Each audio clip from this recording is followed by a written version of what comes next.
Our GP, Dr. Sinead Byrne, has joined us for our weekly NewsTalk Drive slot. Sinead, you're very welcome to the programme. Thank you, Sarah. We're going to be talking about a very topical issue this evening, so if you have any questions about this issue, you can text us in on 53106 or you can tweet us at NewsTalk Drive, because we're going to be talking about the HPV vaccine after what has been a significant drop in the uptake of the vaccine of late. Sinead, I suppose just to start, in case people don't know what this is exactly, can you describe to us what it is and what it's used for? So the HPV vaccine is a vaccine to protect you against getting HPV, which is human papillomavirus. And human papillomavirus, or HPV, is essentially a sexually transmitted infection. So in fact, anyone who's sexually active, about 80% of everybody who's sexually active has been in contact with HPV. You don't particularly have symptoms from it, but there are many different types, so over 100 different types of it.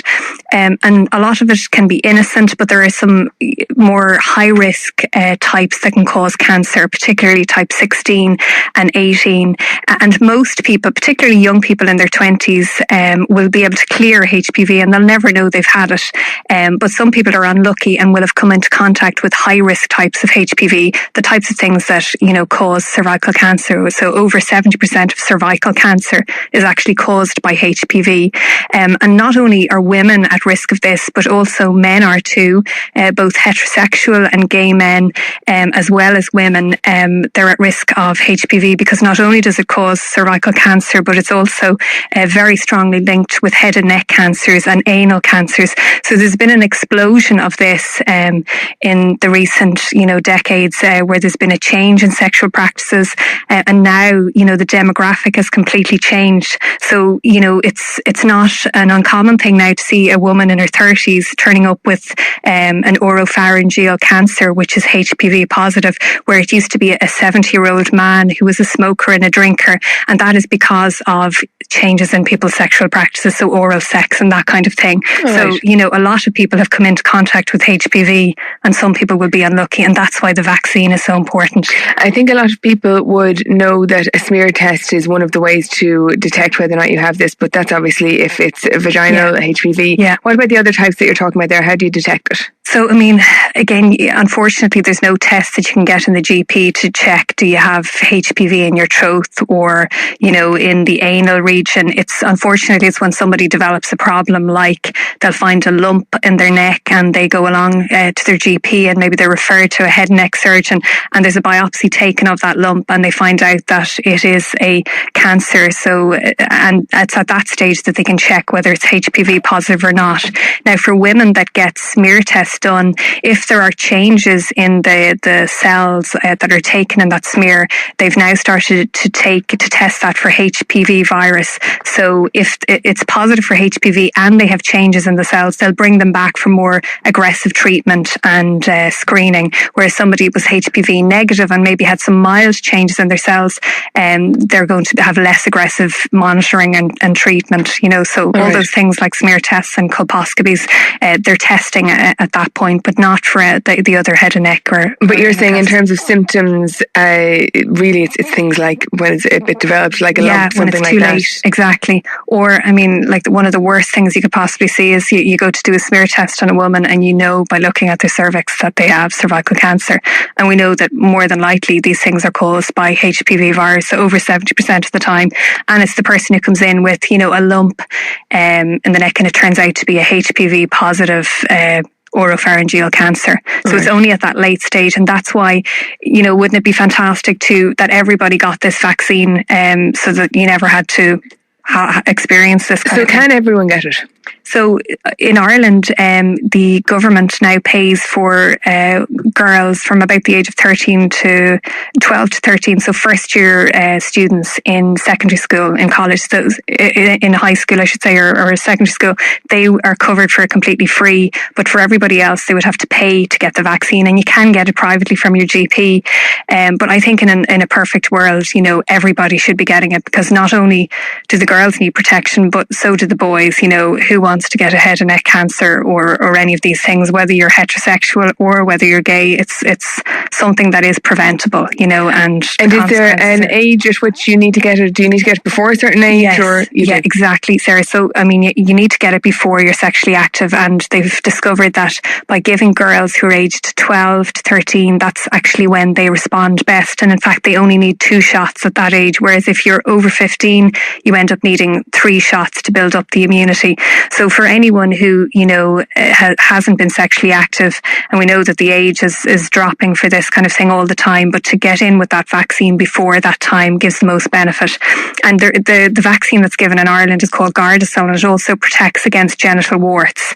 So again, very nasty things. Genital warts, they're not going to give you cancer, but they're an awful thing, and you can get them, men and women, and to prevent them again is obviously a good thing.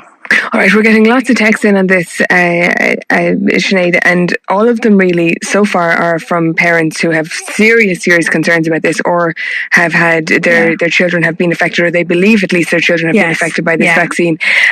So maybe tell us a little bit about that, about the concerns around this and the stories that have come out around this. There's an entire campaign called Regret against getting this vaccine. Yeah, absolutely. So, I mean, there's a group of girls, about 350 young girls who, with their parents, believe that the HPV vaccine caused problems, that they developed chronic fatigue and chronic fatigue type conditions after receiving the vaccine. And like with any vaccine, there will always be, worries and concerns. And it's human instinct that if you were to get the flu vaccine and you got a cold the next day because you just happened to be in contact with somebody who gave you the cold, it's not the flu, but you will be convinced that, the flu vaccine caused your cold. And you say, well, that's the last time I'll ever get that flu vaccine.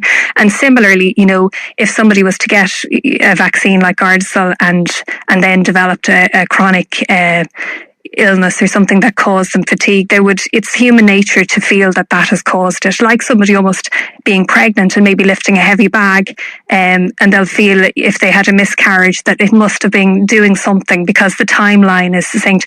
But basically there has been the European Medicines Agency have done a massive review, and they know the result is that it is completely safe, and basically there has been no increase in girls with a chronic fatigue type conditions since introduction of the vaccine. So completely there has been no increase in cases. And there will always be, unfortunately, people that develop chronic fatigue and chronic fatigue type illnesses in teenage years. That will always be the case. So you're saying there's been no increase whatsoever. It's a very unfortunate coincidence, really, is what the medical view on this is. Well, it was going to happen anyway. And the good news about those awful conditions is that people will most likely grow out of it, but there's been absolutely no increase in the number of cases of people suffering with chronic illness in those teenage group years. There's been absolutely nothing since the introduction of the vaccine. Okay, so it is absolutely not attributable to it. Okay, just to give you an idea of some of the texts that we've got coming in, and really, like I said, all of them are stories from parents who believe that their children have been very badly affected by this. They're a very articulate group of people, and that can be a really dangerous thing when somebody very articulate, is very convincing that this has caused something in their child. But it caused a lot of damage. Laura, who describes herself as a devastated mum, says her 14-year-old daughter Molly received the HPV vaccine 2 years ago. Since then, it's literally robbed her of her childhood. She's recently been referred to as a child sitting on the sideline watching her life go by. She can no longer play sports, can't socialise with her friends. She suffers debilitating pains in her feet, limbs, back and neck, has horrendous headaches. And she goes on really talking about her symptoms. And she says she lives with the guilt every day. And that's just a taste of the stories coming in. And they're all telling very much the same stories. So unfortunately, her daughter was going to get that illness anyway, and that is just fact. There is no scientific evidence to back up, the link between the vaccine, that much like the MMR and autism and all the damage that did, that kind of bad information really does an awful lot of damage. And we know that HPV vaccine is actually life-saving. If you were to be diagnosed with cervical cancer, people die, 100 people every year from it. So, giving that sort of information and just personal anecdotal experience is not science-based and does an awful lot of damage. Because we know, and I really sympathise with her, because it is horrendous, especially living in a house where your child is not able to maybe study, go to school, all those basic things. But these illnesses always exist, and they have not increased in rate at all since that vaccine was introduced.